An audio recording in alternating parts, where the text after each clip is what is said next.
Esta es una entrevista sin censura. Como se lo mencionaba hace un par de horas cuando iniciamos el programa, me molesta mucho ver que en las mesas de análisis, en los paneles de expertos, entre comillas, en CNN, solo por dar un ejemplo, no se tome en cuenta a los expertos, a los periodistas, a aquellos hispanos que tenemos que aportar en el debate sobre los temas políticos, sobre todo en estos momentos en que los candidatos intentan convencer a las minorías de votar demócrata o republicano, en momentos en que Donald Trump habla de inmigración. Y bueno, pues hay que decirlo con todas sus letras, CNN no considera que hay expertos hispanos en el tema porque ayer no veía ningún hispano en la mesa de debate en el momento, en el día más complicado sobre este tema que tanto nos preocupa, nos atañe a los hispanos. Uno de los periodistas que en español publica su visión acerca de muchas cosas ahora sobre Donald Trump es el buen Rogelio Martínez Faz, a quien le agradezco mucho que nos acompañe para hablar sin censura de esta columna que acaba de escribir, El buen ejemplo Trump. Yo no sé si haya tal cosa, pero platiquemos con él sin censura. Rogelio, ¿cómo te va? Buenos días. Buenos días, gracias por invitarme.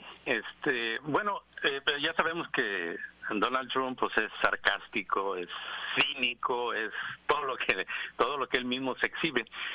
Y el artículo al que me refería, que fue hace como un mes, creo el que dices, me comentaban el de un buen ejemplo, el buen ejemplo de Trump. Y no me refiero tanto en su retórica en contra sobre su plataforma política, sino su tesón de seguir adelante. Tú recordarás que cuando lanzó su campaña hace más de un año, con las declaraciones que dijo, pues todos dijimos, no llega a la esquina, ¿verdad? Pues mira, ahorita ya lo tenemos ya enfilándose a la Casa Blanca y haciendo una transición en sus equipos que lo van a asesorar, porque ha cambiado como 3 veces y eso es una señal de que él mismo no está seguro de su mensaje. Ya lo vimos anoche en la entrevista que dices tú, ya cambió otra vez, medio estaba ajustándonos a ver si nos daba una especie de benevolencia con los inmigrantes y ahora creo que se va a subir la barda más, según él, ¿verdad? Así es. Oye, Rogelio, sí.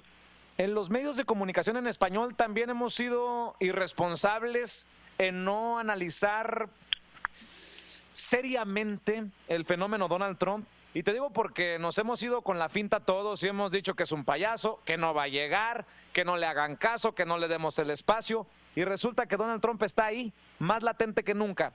¿Hemos fallado también en los medios en español, en la comunidad hispana en general?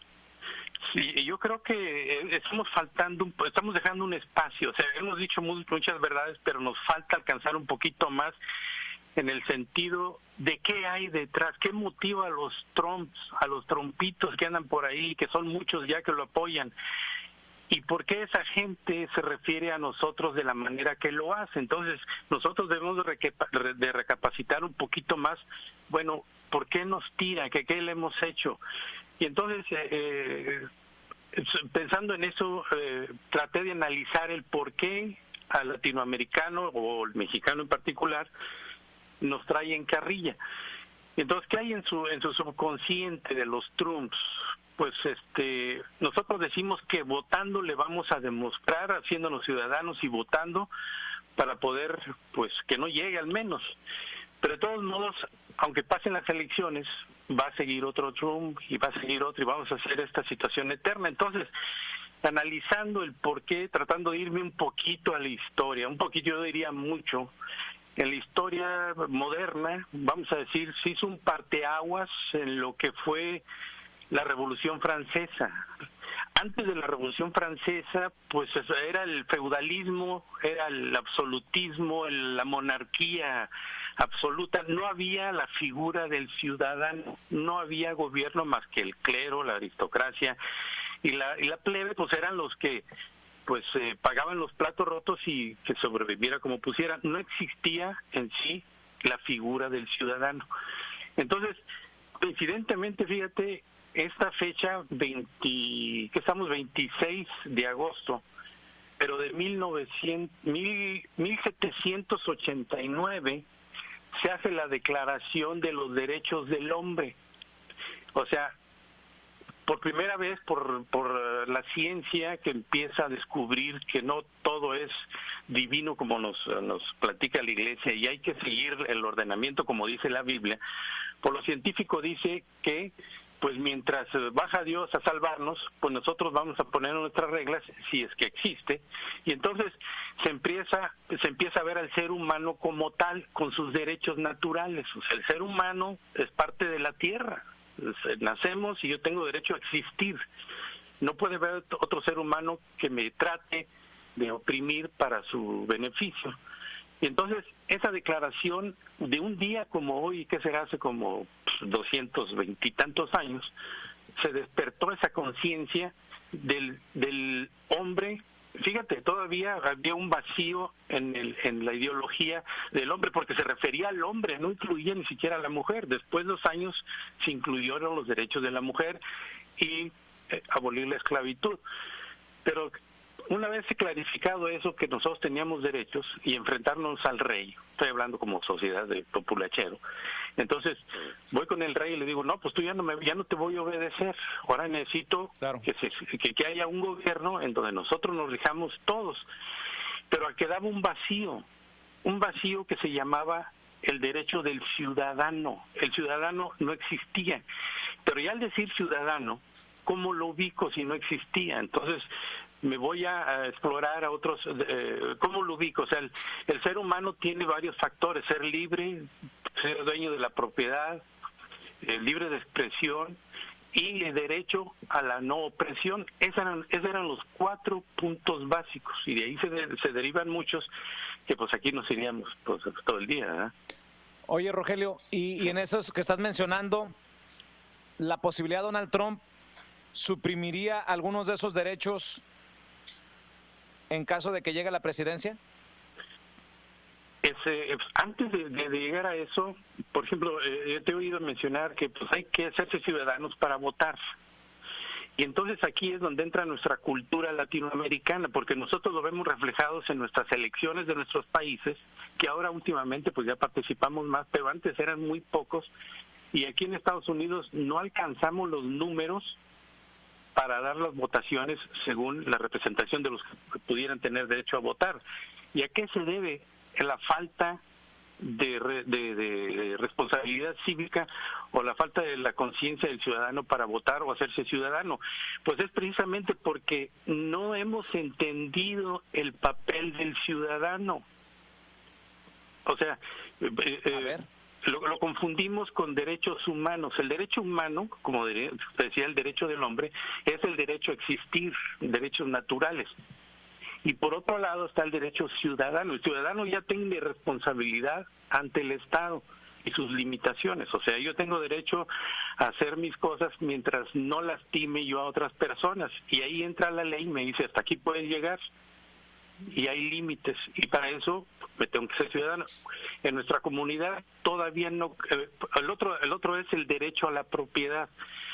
Cuando nosotros en nuestros países o incluso aquí a nuestros hijos no les inculcamos esa conciencia de ciudadano, porque si así fuera tendríamos nuestros hijos un respeto a la propiedad privada. Y en muchos de nuestros barrios pues están pintarrajeados, hay cosas rotas, porque no tenemos la conciencia básica del ciudadano, pero estamos exigiendo derechos humanos. Uh-huh. Entonces, lo que vaya a resultar de esta elección, por eso les digo, si no reaccionamos nosotros, si no asumimos el papel de ciudadanos, el votar es una acción cívica dentro de la ciudadanía.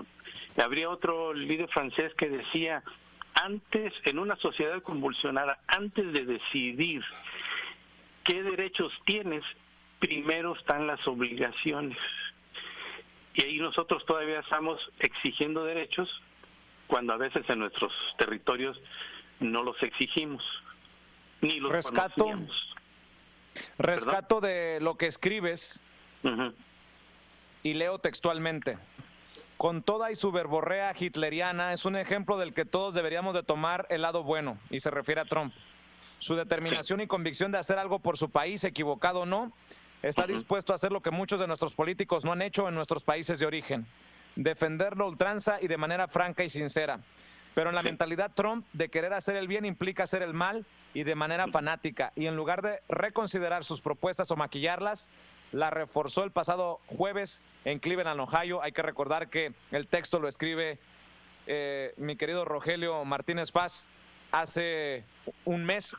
Y Rogelio, en este sentido, tu visión acerca de eso de Make America Great Again, el volver a hacer América grandiosa. ¿Cuándo fue grandiosa América? ¿O cuándo dejó de serlo? Porque en esta onda fanática de Donald Trump nacionalista, muchos han ido con la finta y no han analizado ni siquiera el eslogan del candidato republicano. Yo creo que se lo inventó él por como muchas cosas. Y dices tú hace un momento, ¿cuándo Estados Unidos fue grande como para volverlo a ser grande? Bueno, tuvo sus épocas de bonanza. Y Estados Unidos, te voy a decir, empezó como nación en ceros. No fue como en México, pues que nos conquistaron, tuvimos 300 años bajo el colonialismo y eso nos condicionó mentalmente a una especie de complejo de inferioridad ante la autoridad. En Estados Unidos, las 13 colonias, al independizarse de Gran Bretaña, las nombraron estados. Pero para no estar divididos y ser atacados otra vez por Inglaterra, entonces ellos se unieron y se hicieron llamar Estados Unidos de América. Y entonces la declaración el proceso que hizo la Revolución Francesa, que era el tiempo de la ciencia, o sea, nos abrió los ojos la sociedad, esos principios se aplicaron mejor primero en Estados Unidos con la Declaración de Independencia, e incluso menciona la Ilustración, que era precisamente el conocimiento. Y en base a eso, Estados Unidos forma su constitución, o sea, de la base. Y México, cuando busca su independencia, cree que copiándose al carbón la Constitución de Estados Unidos o la Declaración de Estados Unidos, incluso el nombre, porque nos pusimos Estados Unidos Mexicanos, como si con eso nos fuéramos a volver democráticos, y en realidad no, porque dentro de nosotros no ha existido la conciencia esencial del ciudadano entre las que está de votar. Y eso es lo que nosotros tenemos que enfrentar, reconocer que qué es lo que ven los demás en nosotros. Pues lo estamos viendo con Trump, que nos falta el respeto de eso porque nosotros hemos reflejado eso. Nosotros mismos, si no lo cambiamos entre nosotros, van a salir otros Trump que nos estén restregando. Déjame pues lo que sea. Aterrizar lo que estás diciendo. Básicamente dices que para hacerle frente a Trump está en nosotros, que la solución está en nosotros, y que Trump no va a ser, o no ha sido ni el primero ni va a ser el último con estas ideas. Correcto. Y si no nos ponemos las pilas, si no nos jode Trump, nos va a joder Smith o Newton o como se llame el que venga. El que sea. Incluso a lo mejor si Trump no la hace, no dudes que la hija sea la próxima, o el yerno. Y ahí no le vamos. Entonces nosotros, si no cambiamos, vamos a estar hablando sobre el mismo punto. Tenemos que concientizarnos y de reconocer qué es ser ciudadano. Primero están los deberes y después pues empiezo ya a pedir mis derechos, ¿verdad? Por eso es que en otras palabras, Donald Trump no está necesariamente perdido completamente, o sea, hay cosas que entender y rescatar de esto que ha hecho. Eso es subconsciente, el faltarnos al respeto, porque la historia que él sabe de México es en base a eso. Y entonces reacciona pues insultándonos, pero obviamente eso ya lo hizo Hitler también en sus momentos de que unió a la Alemania pues, para ser grandes, que la raza aria y etcétera, y eso le gustó al pueblo y lo eligió y mira dónde acabó. Entonces, y yo no creo que Estados Unidos, teniendo a un presidente como Trump, llegue muy lejos Trump. Este país ya no está para eso. Ahorita ha llegado porque hay un sector que lo apoya, le gusta oír eso. Pero es el estadounidense también populachero. Es la mayoría que sueña con ese, de que el estadounidense, sin menospreciar la calidad del estadounidense. Pero hay un sector que se cree superior sin serlo, por la misma ignorancia. Uh-huh. ¿Dónde te puede leer nuestra gente, Rogelio? Mira, pues yo mando mis comentarios. Me dijiste periodista, pero en realidad son opiniones de cualquier persona que mando a México, y ahí lo distribuyen en algunas una agencia de información, ¿verdad? Bueno, nosotros la encontramos para que la busque en www.entresemana.mx, de muchos medios que publican las opiniones de Rogelio Martínez Faz. Para cerrar, sí. Rogelio. Sí. Hace falta la voz del hispano, la voz del mexicano en el debate nacional en Estados Unidos. Eso también demuestra lo que es Estados Unidos. Los medios de comunicación demuestran lo que es Estados Unidos hacia nuestra comunidad, hacia nosotros. Sí, no, o sea, me refiero, debíamos estar mejor representados. Pero cada que nos dan el micrófono, y con el respeto que se merece como periodista Jorge Ramos, pues es el que más a lo mejor figura en la manera que reclama él, también hace ver a los periodismos, pero te digo, no pasamos ese umbral de hacer conciencia primero nosotros, campaña entre nosotros, se puede decir, de concientizar a nuestra gente qué es ser ciudadano. O sea, y esa falta de conciencia de ser ciudadano nos lleva a que no nos importa quién no nos gobierne, o si nuestra calle está pintarrojeada, o si nuestros hijos son pandilleros. O sea, no distinguimos el derecho de los demás todavía. Si no reaccionamos a nuestro favor eso y lo reflejamos en nuestras comunidades, nos van saliendo Trumps en el camino. Pero hay que votar, mi querido Roger. No hay de otra. Mi querido Rogelio Martínez Faz, te agradezco mucho tu tiempo y espero que sea la primera de muchas. Ándale, estamos para servirte, Vicente. Es año de elecciones en Estados Unidos. Y Sin Censura le presenta paso a paso el camino hacia la Casa Blanca 2016.